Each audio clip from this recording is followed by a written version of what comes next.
I earned my degree online at Arizona State University.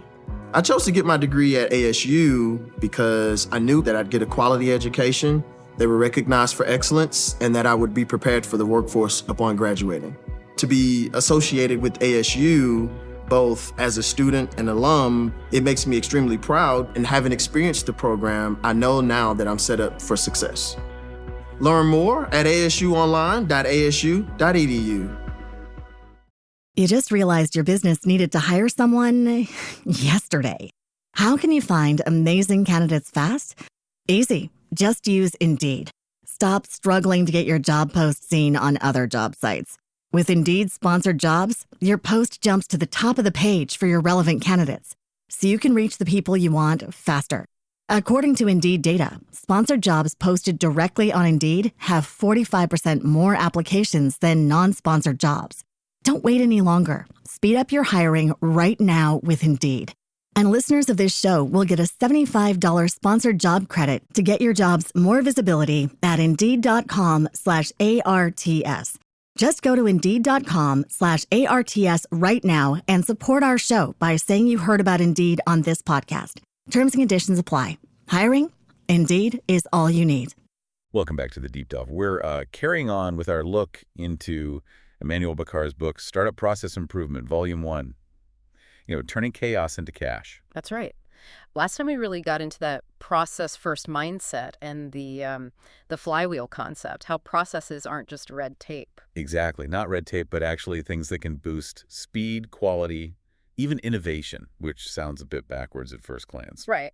But it makes sense when you see it work. So today, we're taking those big ideas and getting, really practical. We're focusing on Chapter 6, bringing lean startup ideas right into operations. Yeah, so our mission for you listening today is really to unpack how those core lean ideas, cutting waste, always learning, checking your assumptions, how they actually work for designing and improving your processes. Not just your product. Yeah. And we'll be talking a lot about what Bakari calls the minimum viable process, the MVP. Mm-hmm. Which is all about testing operational stuff quickly, tweaking it so you don't build this huge bureaucratic thing nobody wants to use. Yeah, dodging that over-engineering startups hate. So this should give you a really practical way to think about developing your ops in an agile way. Definitely. We'll hit on identifying waste, the MVP idea itself, how you develop processes step by step, and that crucial build, measure, learn loop, but for processes. And also something called innovation accounting for processes. Sounds interesting. Yep, we'll touch on that too. Okay, and just a little teaser for the actionable takeaway. Yeah. Think about your next new process. What's the absolute simplest version you could possibly start with? Get that running first before you even try to make it perfect. Right. Okay, let's dive in. So, lean. We hear the term a lot, but what does it really mean when we're talking internal operations, not just, say, manufacturing? Well, at its core, lean is about maximizing the value you deliver, basically by cutting out anything and everything that doesn't directly add value for the customer. Ruthless efficiency, you could say. So anything that just eats up time, money, effort without a real payback. Exactly. But the key thing for startups, the twist Bakari brings, is seeing your internal operations, how you do things, as products themselves, products that need to be lean. Ah, okay. I bet everyone listening can picture that one process in their company that just feels like wading through mud. Right. Those little delays, the extra steps, the stuff we just do out of habit that slows everything down, they become invisible hurdles. So lean helps you spot those and cut them out. Precisely. Streamline the flow, focus on the valuable parts. Bakari mentions Tech Connect Solutions. They use lean for their customer support. Oh, yeah. And managed to eliminate, get this, 64% of tasks that added zero value. 64%. Wow. Yeah. That's huge. Where does all that waste even hide? Often it's in handoffs between teams, waiting periods, doing more work than needed, unnecessary checks, even fixing mistakes made earlier in the process. Lean has tools like value stream mapping to actually visualize it. Okay, visualize the waste. Makes sense. So lean is about cutting that waste. Now, the minimum viable process, the MVP. We know MVP for products. Yeah. How does that work for a process? It's pretty much the same logic. Just like a product MVP changed how we build products, the process MVP changes how startups set up their operations. It's the absolute simplest version of a process. The bare bones. Yeah, the bare bones version that still delivers the core result, but is mainly designed for learning and quick changes. Just the essential steps, the critical controls, maybe minimal documentation to start. So you're not trying to map out the entire perfect complex system from day one, like old school process design might have you do. Exactly. You get something small but working out there fast. But couldn't that just lead to, well, chaos? If you're always changing things and never really finishing a process. That's a fair point and something people worry about. But the huge benefit is you get feedback super fast. You learn quickly. For a startup, that agility is everything. Right. Adapt or die, basically. Pretty much. And the goal isn't chaos, it's informed changes. You iterate until the data shows the process is stable and working well. Then you might lock it down more. Okay, so the MVP lets you learn fast. How do we actually do the learning? That brings us to the build, measure, learn loop, right? Bakare connects it directly. Absolutely. It's the engine for this. First, you build. You set up a small experiment. You launch that MVP version of your process based on a clear idea, a hypothesis about what it will improve. Okay, build a simple version. Then you measure. What are we measuring here? Just like how long it takes. It's more than just time. You need data that helps you actually learn. So yes, maybe cycle time, but also leading indicators, early signs if things are going right or wrong, lagging indicators like business impact, and crucially, qualitative stuff. Like talking to the people actually doing the process. Exactly. Getting their feedback, understanding the why behind the numbers. And you also watch out for unexpected side effects on other parts of the business. It's about insight, not just reporting numbers. Build, measure, then learn. How do you turn that pile of data and feedback into actual knowledge? You need regular quick reviews. Look at the metrics. Discuss the feedback. Use things like root cause analysis. Don't just fix symptoms. Dig deeper. Look for patterns. And write it down simply, I guess, so you don't forget. Definitely. Document the key insights, because that learning is what fuels the next step. Which is iterate, making changes based on what you learned. So it's lots of small adjustments, not massive overhauls every 6 months. That's the idea. Small, frequent tweaks. Keep what's working, maybe amplify it, cut out steps that clearly add no value, and importantly, share what you learn across teams so others don't repeat mistakes. It's a continuous cycle. Bakare has that great growth engine example for this loop, the marketing tech startup. Yeah, that's a perfect illustration. They had a theory. If marketing qualified leads better before sales got them, conversion rates would go up. So they built a simple, like, two-step qualification process, their MVP. And they measured. They measured leads qualified, how many sales accepted, and the final conversion rate to an actual opportunity. And the results after just 2 weeks were not what they expected. Right. Not at all. Sales acceptance shot up 80%, which sounds good. What? But overall, conversion actually dropped by 15%, a crucial finding they wouldn't have seen without measuring properly. Wow. So what went wrong? Turns out, marketing and sales were using totally different ideas of what a qualified lead was. Created a bottleneck. So they iterated, they got together, aligned the criteria. And then? And in the next cycle, boom! Conversion rates jumped up 35% from the original baseline. That's the loop working quick iteration driven by data. That really shows the power. Yeah. Okay, so you're iterating, learning, but startup land is messy, uncertain. How do you track progress? Bakare talks about innovation accounting for processes.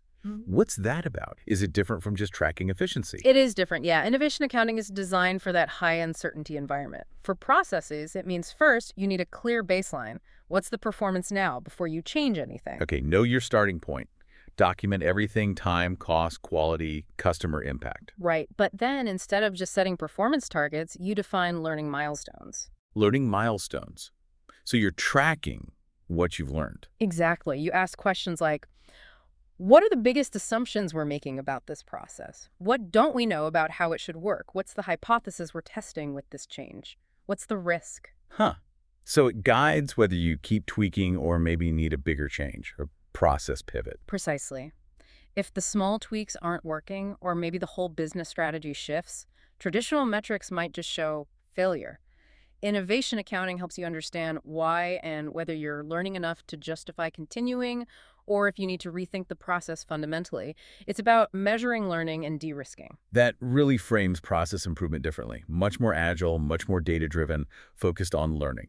So let's bring this back to the listener. What's the big takeaway here? I think the core power is seeing how these lean startup ideas, especially the minimum viable process, can be applied directly to your operations. Yeah, that MVP for processes, driven by the build, measure, learn loop. Build it simple, Measure what matters, learn from the results, iterate quickly. It's about fast testing and smart refinement. Think back to Growth Engine turning that 15% dip into a 35% gain by iterating based on data. Or Payment Flow launching a basic 3-step onboarding in 48 hours, then cutting the time from 14 days down to 5 in just 3 months through weekly tweaks. Those are real results. And it connects back to waste elimination too, like Tech Connect getting rid of 64% of non-value tasks. It helps you dodge those startup killers. Right, inefficiency, people burning out from the chaos or becoming too rigid and slow to adapt. It's about building operations that help you move faster and smarter, not hold you back. So a final thought for you listening. Think about a process in your world, maybe one that feels clunky or just stuck. What would its absolute minimum viable process look like? The simplest possible version you could actually get up and running, maybe even this week, just to start learning.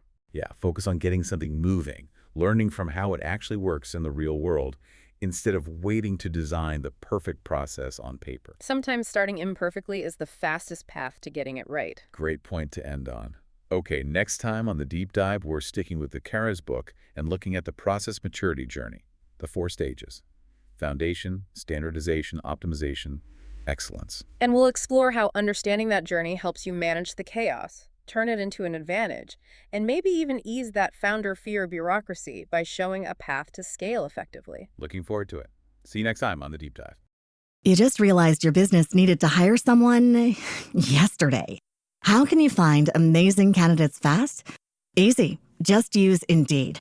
Stop struggling to get your job post seen on other job sites.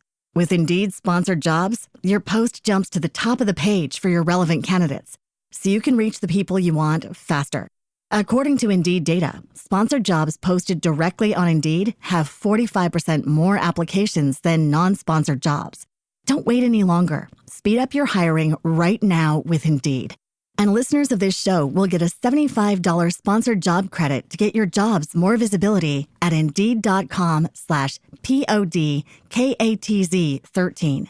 Just go to Indeed.com/PODKATZ13 right now and support our show by saying you heard about Indeed on this podcast. Terms and conditions apply. Hiring? Indeed is all you need. You just realized your business needed to hire someone yesterday. How can you find amazing candidates fast? Easy. Just use Indeed. Stop struggling to get your job post seen on other job sites.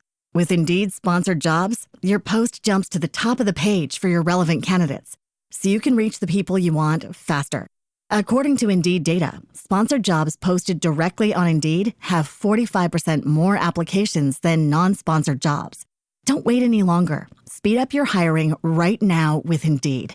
And listeners of this show will get a $75 sponsored job credit to get your jobs more visibility at Indeed.com/ARTS. Just go to Indeed.com/ARTS right now and support our show by saying you heard about Indeed on this podcast. Terms and conditions apply. Hiring? Indeed is all you need.